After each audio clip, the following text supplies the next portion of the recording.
Now, I definitely got to say that one of the big things that I'm really looking forward to seeing in Star Wars Episode 9 is, of course, exactly how J.J. Abrams will handle both characters, Kylo Ren and Rey, in the plot of this movie. This is Mike Zero. If you guys are new to the channel, do make sure to subscribe to see future Star Wars content.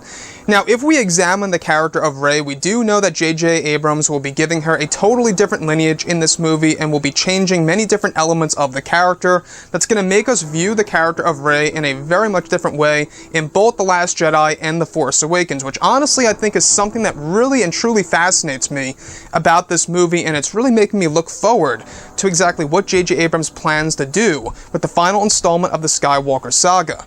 Now, these past couple of weeks or so, we've been learning a whole lot more about this film when it comes to some of the set leaks, the set designs, the concept art and storyboard descriptions, etc.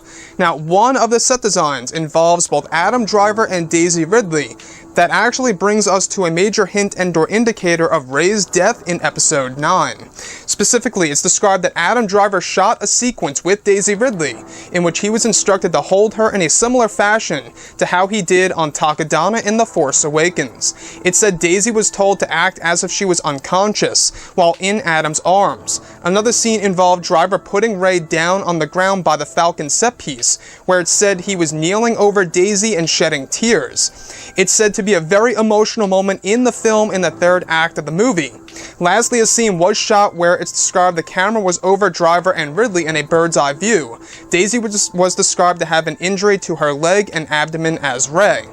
So I want to go over a couple of parts about this. Now, we've been hearing about these hints and indicators before in the past couple of months or so that really do bring to the big possibility of Rey actually dying in Episode 9.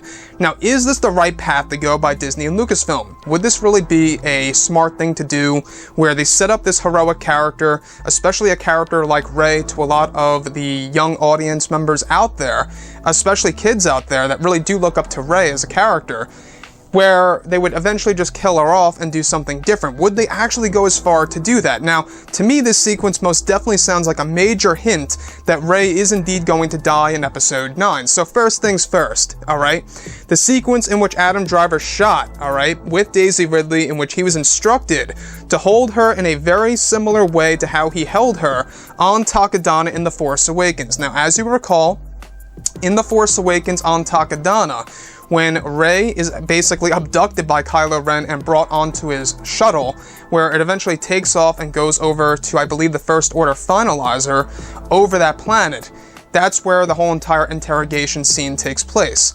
So before all of that, we do see Kylo lifting Rey up like that, and that's exactly how he will be holding her in Episode 9 toward the very end of this movie, eventually dropping her on the ground lightly by the Millennium Falcon set piece where the ramp was actually down. Now, this whole entire sequence is said to be very emotional within the third act of the film that'll make fans cry and really shed tears. In fact, Adam Driver was instructed to shed tears while he's kneeling over Daisy Ridley portraying Rey, while she acts as if she is unconscious with a couple of wounds to her leg and her abdomen area. Now, we've been hearing about this new villain in Episode 9 that's actually going to have a lot of scenes in the third act between himself and, of course, Kylo Ren and Rey. Now, is it possible that this new villain actually injures Rey to the point where she's going to die in Episode 9? There's a lot of hints and a lot of dots to connect here for this movie that are starting to really make a lot of sense. So, the next thing that I do want to go over is the sequence in which a camera was used above both Kylo and Rey, where it's described to actually focus in on her injuries to her leg and her abdomen area. So again, like I said, we do know that a massive lightsaber duel sequence is set to happen between both not only Kylo Ren and Rey, but also between Kylo, Rey, and this new villain in Episode 9. Now, could it be that Rey's death, or her sacrifice in the film, is going to essentially initiate the Bendemption and/or Kylo Ren redemption arc in this movie by JJ in order to expand the Skywalker saga if they ever really wanted to do that in the future, and/or the Solo bloodline? Now, lastly, I want to go over a couple of things here. Now, we've been hearing about a couple of different concept art and storyboard descriptions these past weeks or so about this. You know, you guys may recall one of them being where Rey goes on board of the Millennium Falcon, where it was actually dubbed as Rey's sacrifice. You know, there's a lot of hints here and there of Rey dying in Episode 9. And if they really want to do something very different in the film and kind of spice things up a bit and make it a little bit more original, it seems as though that they may want to go this route. Now, do I think that this is a good idea?